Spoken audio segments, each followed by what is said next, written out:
रिश्ते की नींव। आज पल्लवी को लड़के वाले देखने आ रहे थे। ऐसा तीसरी बार हो रहा था। इससे पहले भी 2 बार लड़के वाले आकर उसकी नुमाइश कर नापसंद कर जा चुके थे।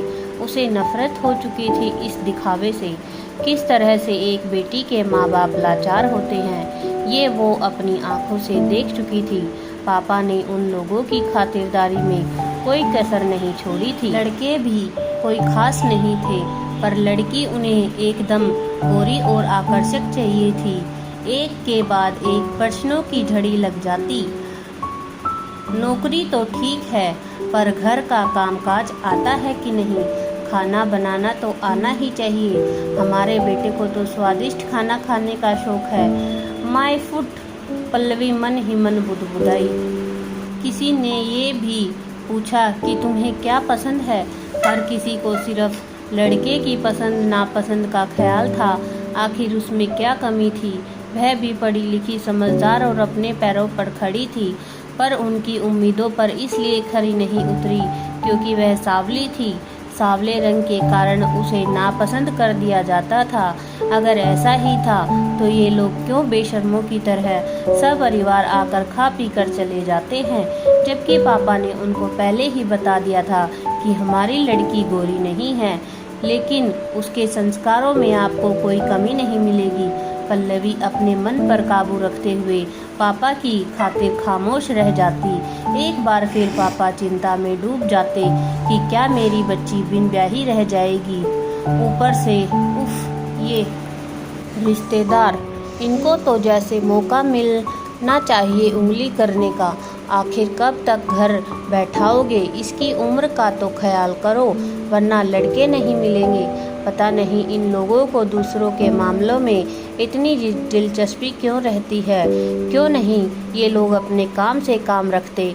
इस बार पापा ने फिर से पेपर में विज्ञापन देखकर लड़के वालों से संपर्क किया और उनसे आने का निवेदन किया। पल्लवी चाहते हुए भी पापा को मना न कर सकी, पर अब और नहीं, उसने सोच लिया चाहे जो भी हो, इस बार वो अपने माता पिता की बेइज्जती नहीं होने देगी। पर पल्लवी को खुद समझ नहीं आ रहा था कि क्या करे। ऐसे में उसकी हमदर्द और खास सहेली ने उसे लड़के से अकेले में मिलने की सलाह दी, क्योंकि रिश्ता पेपर में विज्ञापन के माध्यम से भेजा गया था तो उसे फ़ोन नंबर आसानी से मिल गया। आज तक उसने घर वालों को बिना बताए कोई काम नहीं किया था, इसलिए उसे बड़ी घबराहट हो रही थी कि अगर किसी को पता चल गया तो हंगामा हो जाएगा। क्योंकि आज भी पापा थोड़े पुराने विचारों से प्रभावित थे। मन पर काबू पाते हुए हिम्मत करके पल्लवी ने लड़के से संपर्क कर मिलने की इच्छा जाहिर की। तय समय पर पल्लवी एक कॉफ़ी हाउस में मिलने पहुंची। टेबल पहले से बुक थी। उसने चारों तरफ नज़र घुमाकर देखा। उसकी पहचान के मुताबिक वह अभी तक नहीं आया था। वह उसका इंतजार करने लगी। उसने मिलने की हिम्मत तो कर ली थी, पर मन में अजीब से ख्याल आ रहे थे कि कैसे अपनी बात कहेगी। इसी उधेड़-बुन में वो खोई हुई थी कि हेलो की आवाज़ ने उसे चौंका दिया और वह हड़बड़ा गई। सामने नीले रंग की शर्ट पहने एक आकर्षक नवयुवक खड़ा था। मैं राजेश और आप पल्लवी। बड़ी सहजता से उसने अपना परिचय दिया। एक पल के लिए जैसे वह उसके व्यक्तित्व से प्रभावित सी हो गई। फिर उसने खुद को संभाला। वो एक मल्टीनेशनल कंपनी में काम करता था। राजेश बोला, अच्छा हुआ आपने मिलने का समय निकाला। मैं भी आपसे अकेले में मिलना चाह रहा था।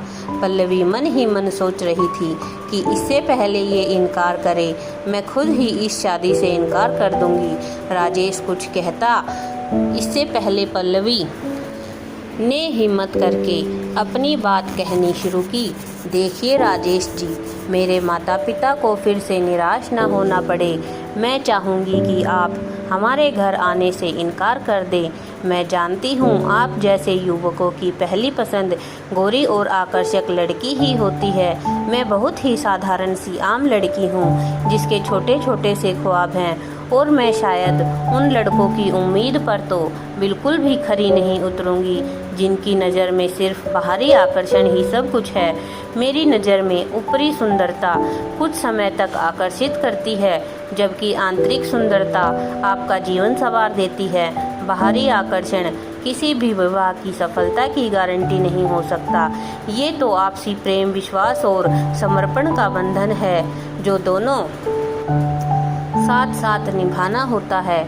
आपको शायद मेरी बातें अच्छी न लगे, पर मैं नहीं चाहती कि मेरे माता पिता का फिर से अपमान हो। हर माता पिता के लिए अपनी बेटी उनका स्वाभिमान होती है। कोई उनके स्वाभिमान को ठेस पहुंचाए, ये हक मैं किसी को नहीं दे सकती। मेरी आपसे विनम्रता पूर्वक यही प्रार्थना है कि आप आने से इनकार कर दें।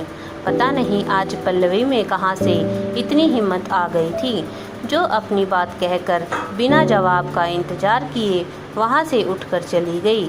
आज पूरा विश्वास था कि उसकी इन बातों को सुनकर राजेश इनकार कर देगा और नहीं आएगा, लेकिन राजेश अपने परिवार के साथ उनके घर आ रहा था।